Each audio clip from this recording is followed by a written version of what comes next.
Welcome to the Girls Club, a show where all girls from all backgrounds are welcome, where we lift each other up and celebrate together, where we connect and inspire one another.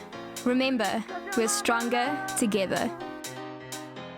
Hi guys, welcome back to the Girls Club, a show where women connect and share their stories in order to inspire other women. I'm your host, Bianca Koyabe, and today's guest is a TV presenter, she's a radio presenter, she's also a model, and just an absolute ball of fun. She's the beautiful Kamo Moth. What? Oh my gosh, welcome You're to the supposed to show. continue. Surely that's not where my rap sheet ends. That's it, girl. Well, welcome to the show. Thank you so much for being here. So you and I first met last year officially, hey, at a music video. And you were the model and I was the videographer. Do you remember that? Yes, Do you I remember remember. that? But was that the official meeting? I think it was. Okay, well, I feel like I met you that other time when I was not a celebrity and you were a celebrity. When I won a gosh, competition remind on your me. page. That was also last year though, wasn't it a few weeks before? It was last year, but it wasn't at the time that you... Oh, at the movies, Yes, I remember now, Roxy was there. Yes. That's the first time I yes, met you. You entered the competition. I and just think won. you didn't Okay. think I'm the same girl from the video. I think that happened much later, which is why you thought we met Oh by the my video God, oh my God. with our Okay, man. okay. Joking. Anyways, okay. So you are a radio presenter, you're a TV presenter. What do you prefer out of the two? Oh my word. That is so tricky. I know, mean, right? they're both just presenting, but I think if I have to go with one, it will have to be radio. Just because with radio, it's so much more challenging, you know, it's much more difficult. I find that TV, you know, especially pre-recorded TV, there's the cut, there's the continue, there's the no, lighting is wrong, there's a lot of fixing that happens. So there isn't a lot of pressure to be perfect, you know, Yeah, true. there isn't a lot of pressure to sort of sit down and say, I'm going to invest in my craft. But when you're on radio, you have to, because you can't afford to, you know, drop the ball, because there's no, sorry, we're gonna have to do that again. And I also just prefer radio because then I don't have to worry about, you know, there's something that happened when I was on TV while I was shooting a specific show. And I remember I was wearing a tight blue dress. It has to be tight, obviously.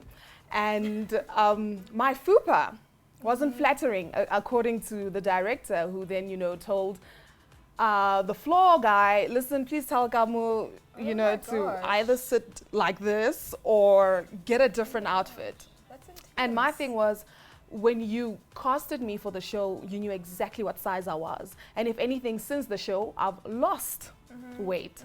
So it was never a prerequisite to hide the fupa. Now all of a sudden I must hide a fupa. So those are just some of the things that put me off about TV, but nonetheless, I enjoy presenting. That's my thing. And what about growing up? Like, what kinds of things did you do? I know that you played netball. I also played netball and loved it. So we must have played Excuse me, together. what? Yeah, I played Bianca, provincial. I'm so we serious. don't allow people that are like models in I'm netball so teams. serious. Like, how did you Netball, catch? I Like, actually thought before I started modeling. is this how you shot a hoop? Before I was actually a netball player before I was a model. It was everything for me. I played provincial. I stopped playing because of an injury. But so I mean, I saw on your feed like you play netball quite a bit. But like when you were younger, were you interested in TV, in radio, in entertainment? What kind of things did you do? So I mean, I've always been an athlete. You know, I played hockey, I played badminton, almost everything under the sun, but netball was always my first love. And I thought I'm going to grow up to be an international player. I'm going to play for Australia, to be specific, because they're the best in the world. Yes, they are. And I did all this research and I found out I have to live there first for like 5 years before I get citizenship. And I'm okay with it. I'm going to do it, okay? What needs to happen is when I'm 18, I need to leave SA so that at least by 23, I can play for the team. And but in hindsight, there was this thing that I had, and I wanted to be an actress. And I used to talk to myself there in front of the mirror. Have you always been this bubbly, like, and you know, loud and extroverted? No, I was quiet.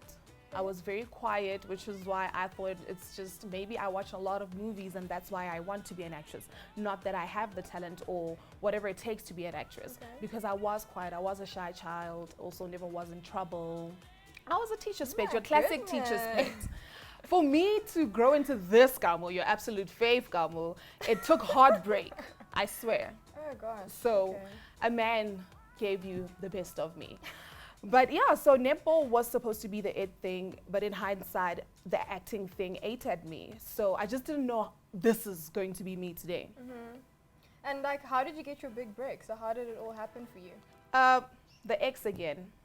I know my it's how gosh. unfortunate. What do you say? How? How? So during I don't know what to call it. I don't know if I was depressed, because we're black and we don't really come from homes where we address depression. It's very If someone taboo. is depressed or stressed, they probably have 5 kids and the husband just left them or something. It's just stress. It's what adults get. But I think I was depressed because I did drop a lot of weight. I mean, I went from a 36 to like a 28 in a space of. When was this? I was 23. Okay. I'm 28 now, so that's like what, 5 years ago? Yes. And because I had this gorgeous new body that looks like yours, this guy started saying, hey, can I take pictures of you? I want to take pictures of you. And I was a club girl, so he had seen me from clubs, like pictures in clubs, and he thought I photograph well. So we started taking pictures. They blew up the net. I started getting a lot of followers in the industry. So that just means, yo, thirsty AF. And that's how it pretty much began. And then I met, through the same ex, I met a guy called Tony Goroge. I don't know if you know him, but he is a huge star. He's a South African actor, international actually. He's done Long Walk to Freedom, Invictus, all those Mandela movies. He plays the security or one of the politicians that he was arrested with. And he said, hey, I think you're really quirky. I like your personality. Can we exchange numbers? I want you to play a role in my short film. And then that's the first thing I did. So the first industry job I had was playing alongside Tony Goroge, and the movie never got released. Oh my gosh. Yeah, so that was my gosh. first job. And then I got into community radio, and that was in Bloem. CUTFM, I did a hip hop show called The Wrap Up. Then I had straight after breakfast, so 9 a.m. until midday, I had a show called The Edge, Monday to Friday, which was just like lifestyle, fashion, yonginto.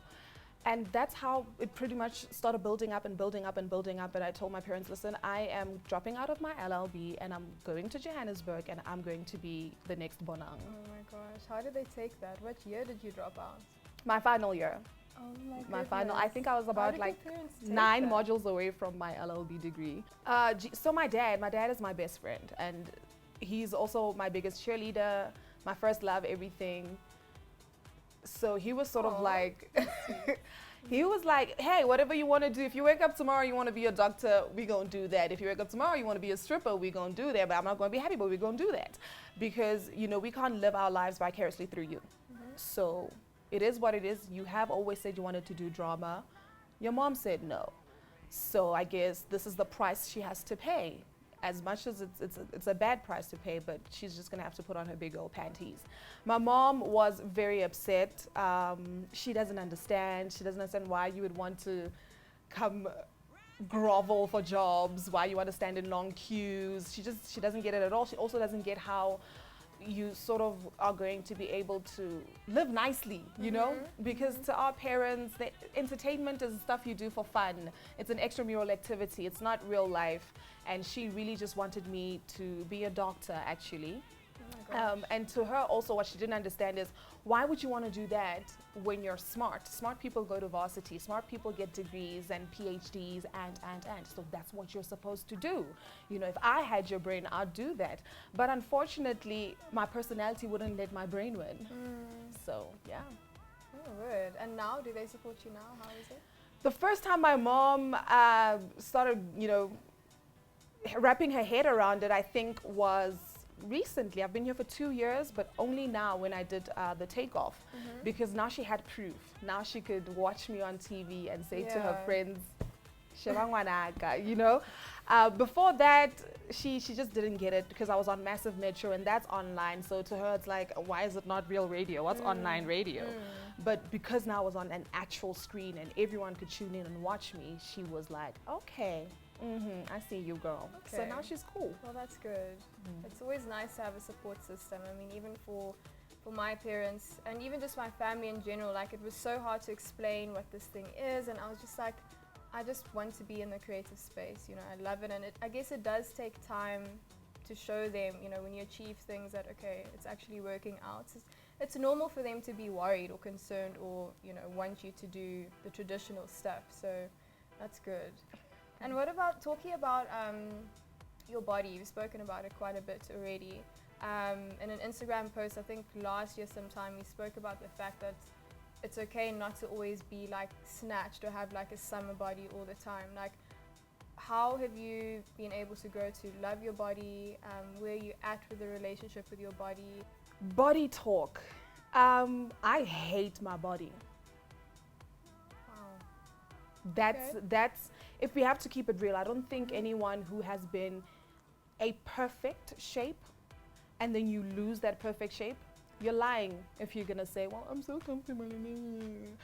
That's promo Twitter. That's exactly what it is. It is something that's going around a lot right now. You know? When you go to bed, you know you're not happy. When you go up the stairs and you realize, oh damn, I'm out of breath. You know, when you go shopping and you want to buy these super amazing pair of jeans and you put on the 36 that usually fits, but because it's sissy boy, you got to get a 48. You hate yourself even more, you know.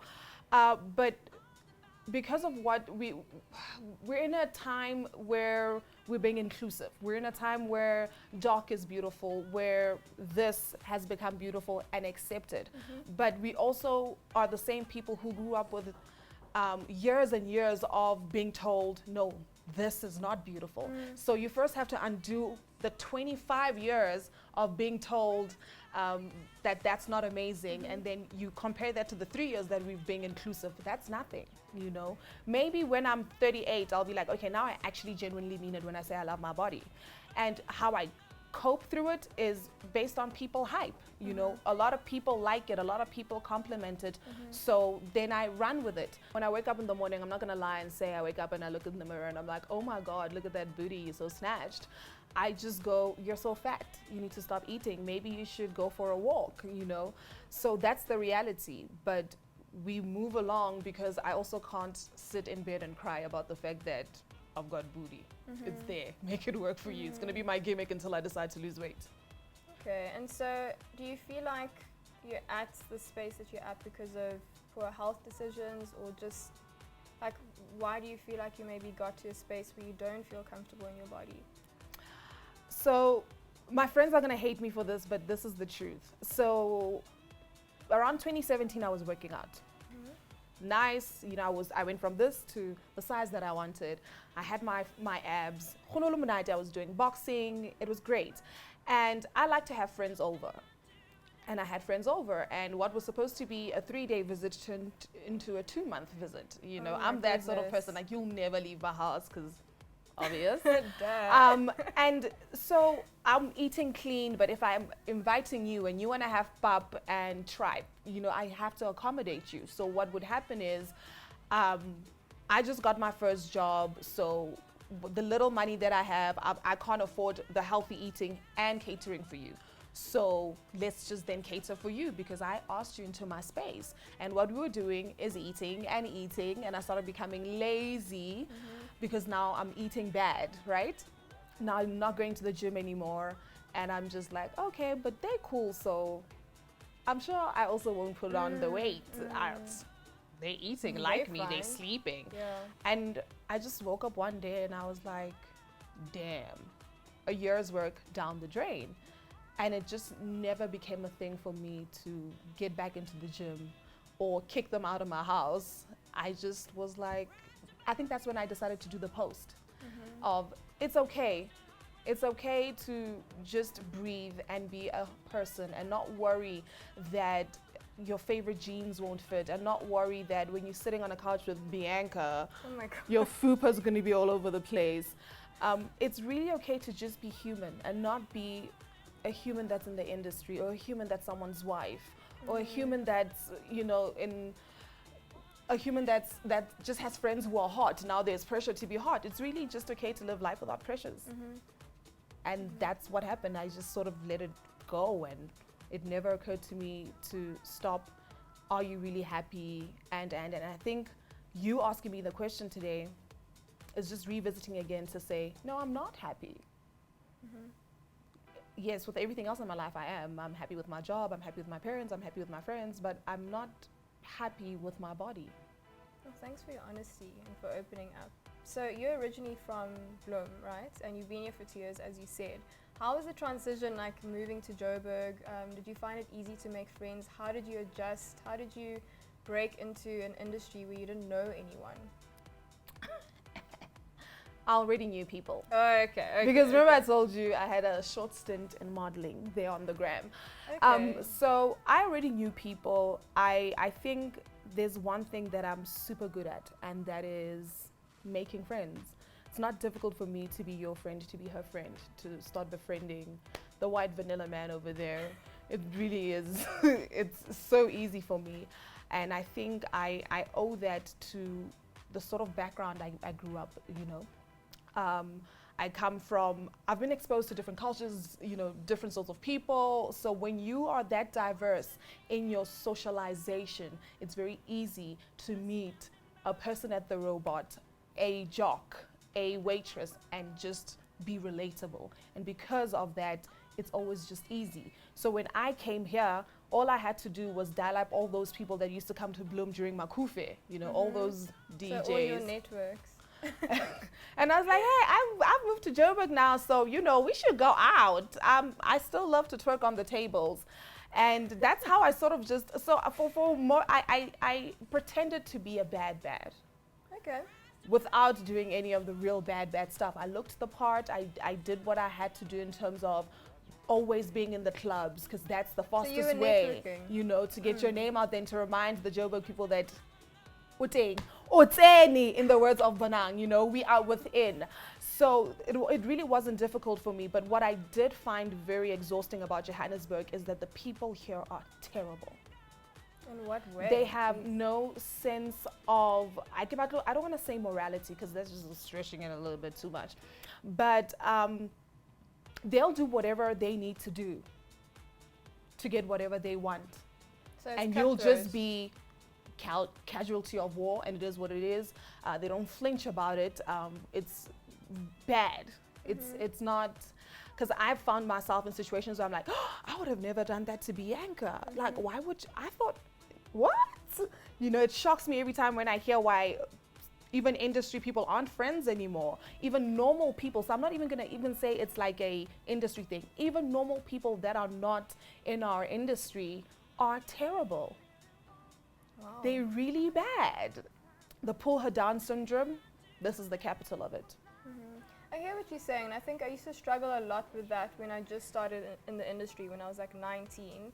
I mean, I was also very insecure and I just had low self-esteem, all of that, so it didn't make it any easier. But I kind of just, because I always felt like I didn't fit in, and the more I tried so hard to fit in, the more that stuff would happen to me, because it has happened to me, you know.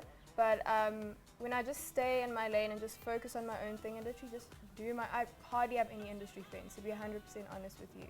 I think I have like one industry friend, like someone I can say is like a lifelong friend, but everyone else, they're not really in the industry. And I just had to make those hard changes, because when I started, I was like, you know, I want to have like a model gang, like, you know, that kind of thing, you know, and it just didn't work out that way for me. So I've kind of also distanced myself from like all of that drama, and just, it's in every industry, it's in every country, every city, I feel personally, because I've also lived in Cape Town and I also experienced that there, you know. So I don't know. Perhaps maybe it's just Joburg is bigger and Bloem is the size of a peanut. So you and I both entered the presenter search. Oh God. Girl, what did you learn from it? Another thing that I hate. I hate that more than my body. Oh my God. Which is a lot. Tell me, what did you learn?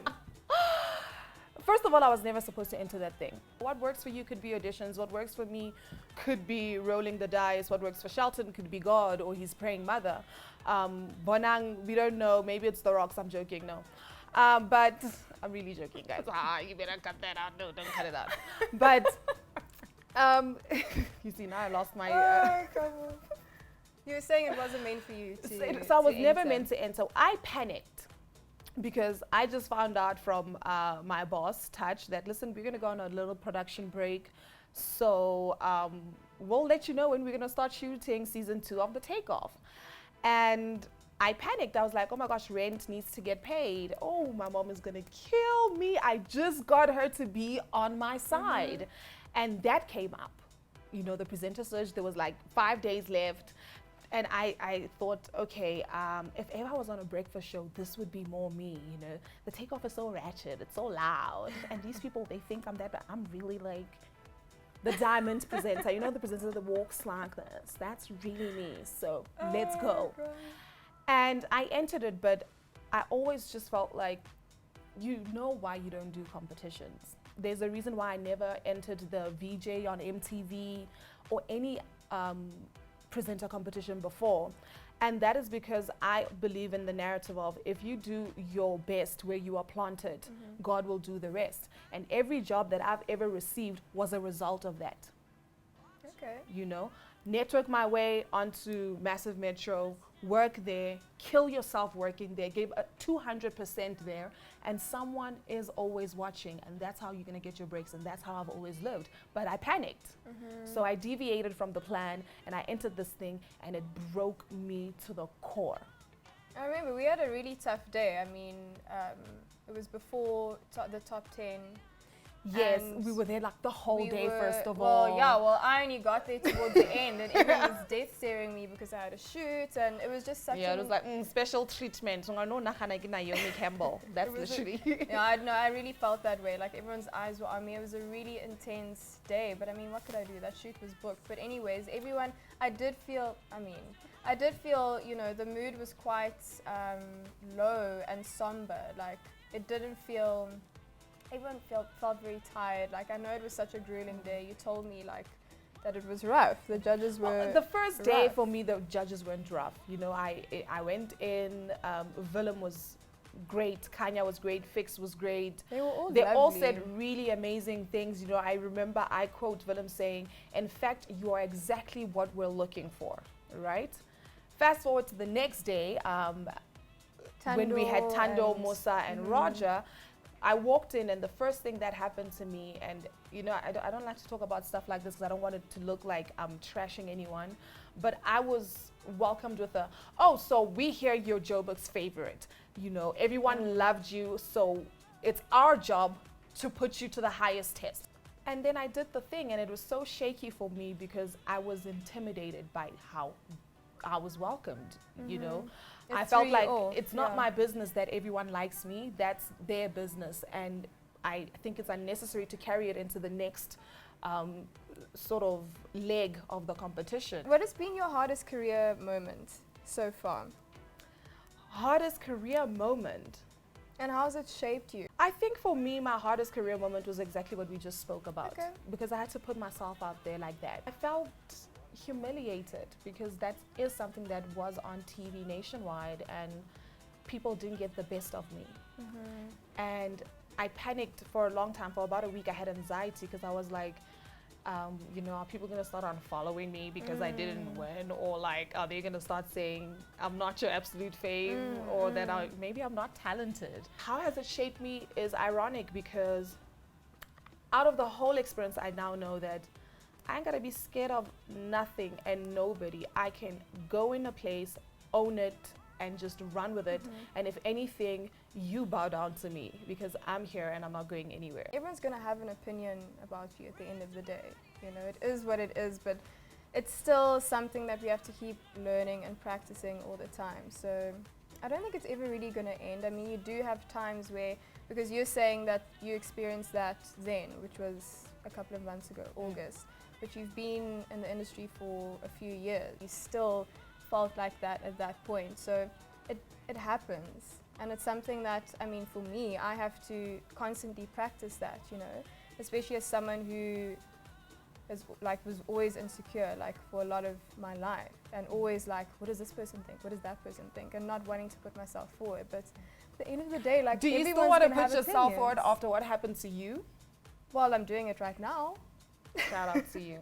Yeah, see I you. think that experience for me was, it was disappointing in the beginning, but I prayed a lot about it, and I also showed myself that I can do it. You know what I mean? That was ultimately, I was entering for the experience. I wanted to grow. I wanted to push myself and you know, stand, talk in front of camera, have lights on me, and just see how I can handle that. Be comfortable. Because honestly, as soon as the lights come on and like the lens is there, something happens. Like something will either like throw me off and I feel nervous, and it's very different from modeling, where of course I'm comfortable posing in front of a camera, you know, but talking, interacting, engaging, showing my personality, it's different. So that's what I learned, you know, and it didn't stop me at all. I think I was down for like 2 days, and I was like, whatever.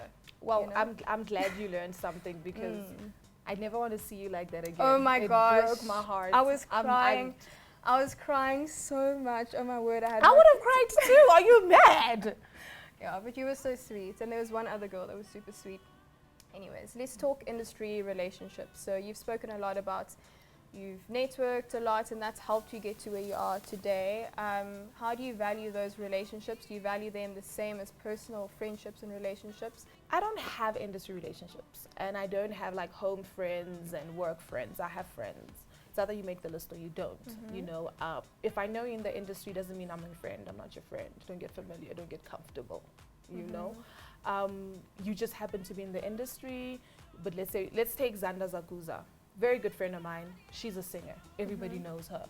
But when I met her, I didn't even know who she was. So my connections, if they are industry, they're genuine in so much as they are genuine when I'm walking down the road and I meet a Tando, and me and Tando become friends.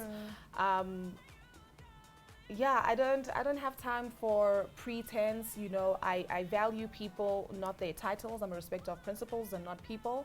So if your principles are right up there with mine, we're friends.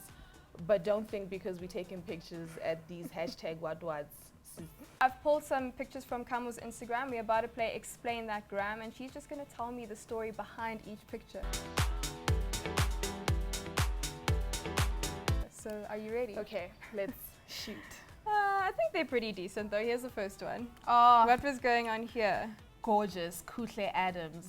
So Kuhle and I went to, so we love this club called, am I allowed to talk about clubs here? Yeah.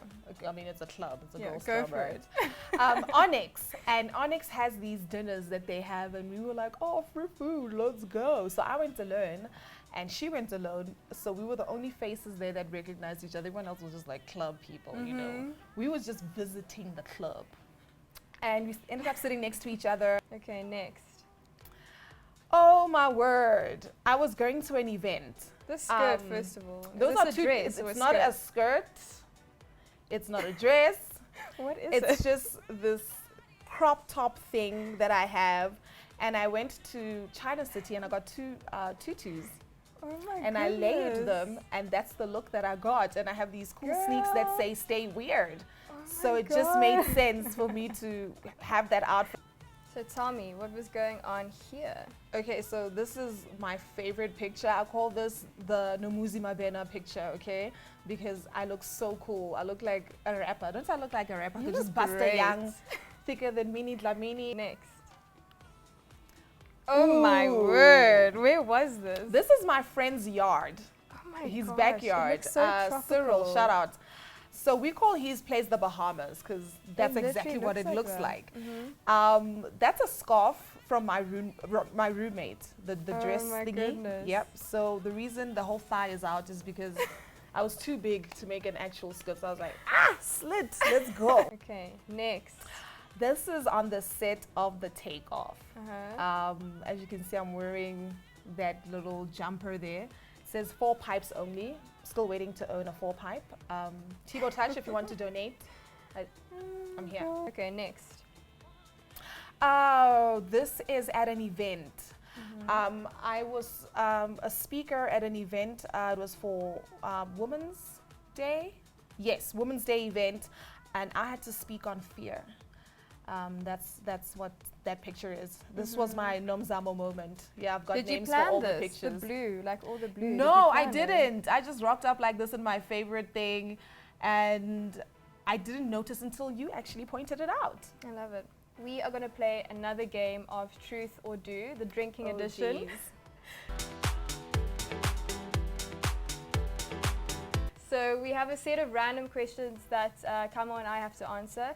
I don't know the questions. She doesn't know the Are they questions. personal? I mean, We'll find out. I don't know. Are you ready? no.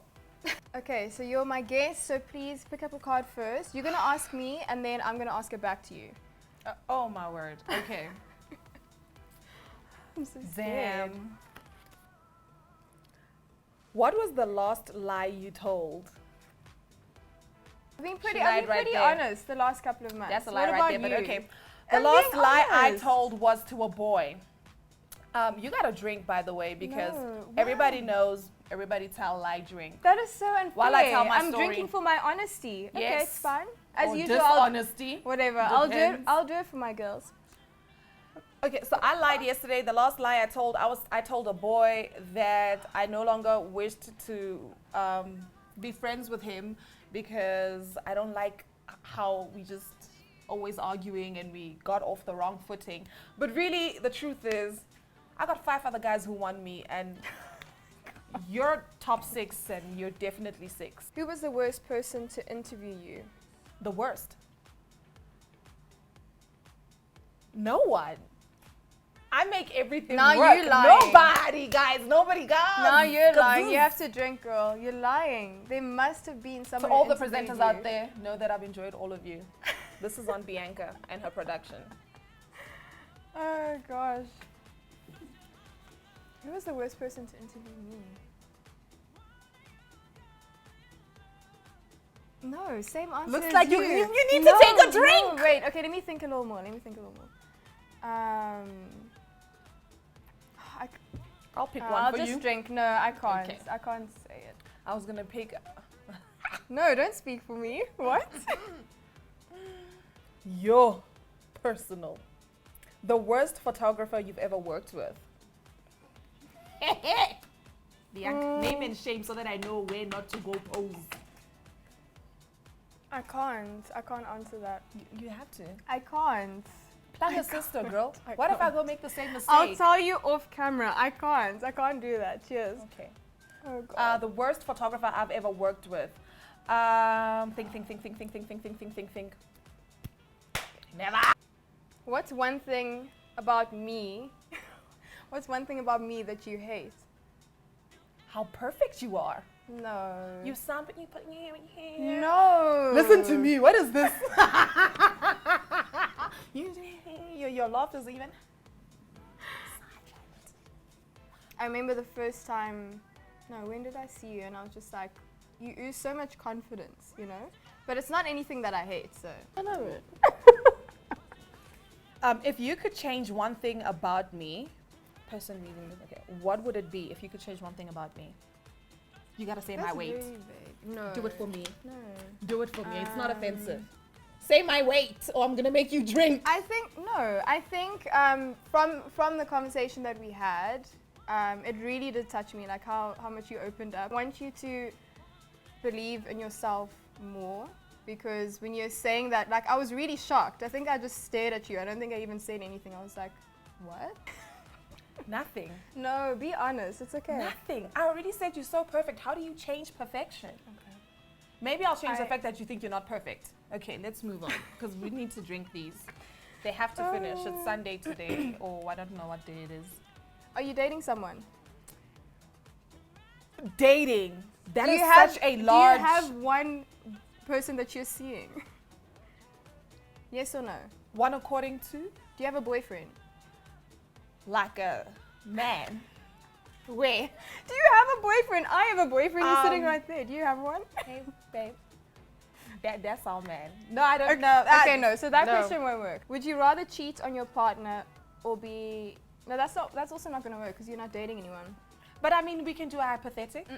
You don't want to know how my brain works? If you had a hall pass for the weekend, who are the first 3 celebs you're calling? First 3 celebs. Lebonza. So that we can. Bonang, definitely.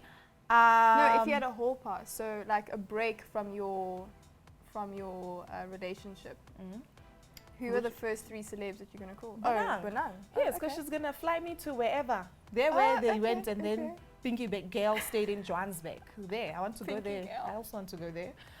So definitely Bonang. AKA, just for theatrics, AKA. AKA has to be there. I love AKA so that we can drink water and mind our own business. I'd love to do that with AKA. And the third one. Cut. So this question is, if you had a boyfriend, right? And you were to call 3 celebrities to get with. Oh, to get Yes. with. That's the Oh, whole part, okay, no. I don't want to fuck Bonang. Yeah, that's what's like.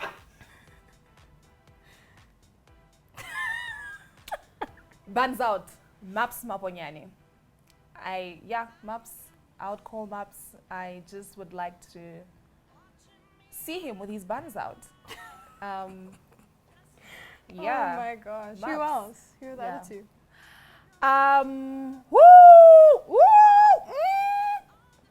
Girl, expose me.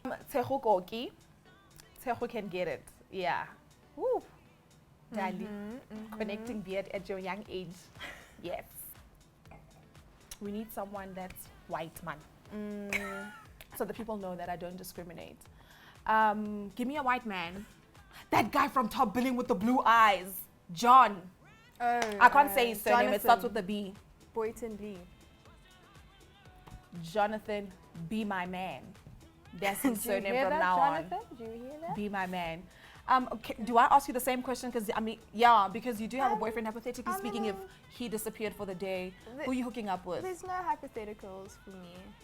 I'm It's a very safe space. honestly. It sounds cheesy, but I'm very. That's a very lie. happy. I am. That's a lie. Everybody I cheats am. in here.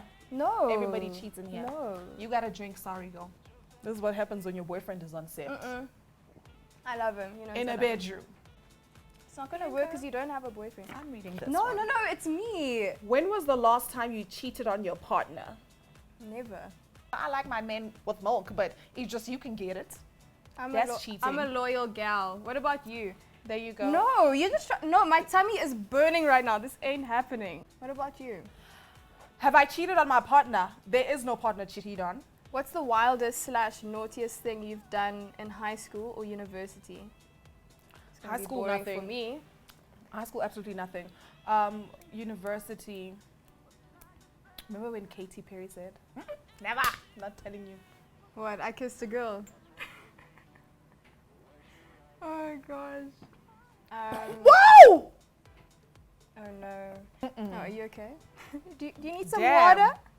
That's definitely not the same shot. The worst thing I've done, which is it's so sad. I was in grade 9 and me and 2 other friends of mine went and stole brutal fruit from the storeroom at school. That's literally it. I told you. It's What so did you do with the boring. brutal fruit? We drank it, but like You I was drank in grade it? 9. Yeah. In grade 9. Yeah. That's I guess she literally ain't the perfect worst. after all. The worst thing I've I done. touched alcohol when I was 21, Bianca. Are you serious? There's one left. No, we did this one, baby girl. Let me pick ones. We did these. Is it done? Okay, so I'm gonna ask you a question straight off my head.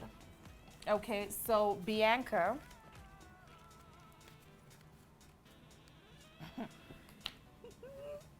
I'm so. You better be. Are you ready? I'm ready. What's up? Okay. You're scaring me. What is it? I have absolutely nothing to ask you. Oh my gosh. I took my tequila shot. You have to take your tequila shot because this ain't Is Patron. this tequila?